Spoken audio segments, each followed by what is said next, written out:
«Эхо Москвы» в Уфе и общественная организация «Берзямлек» представляют рубрику «Говорим по-башкирски». Живи! Еше!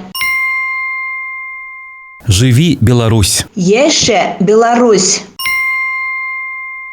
Живи, Беларусь! Еше, Беларусь!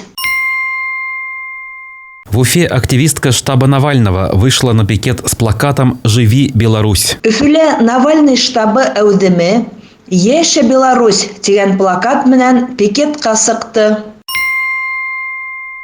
В Уфе активистка штаба Навального вышла на пикет с плакатом «Живи, Беларусь». Өфіле Навальный штабы әудеме «Еше, Беларусь» тигән плакат менән пикетка сыкты. «Эхо Москвы» в Уфе и общественная организация «Берзямлек» представляют рубрику «Говорим по-башкирски».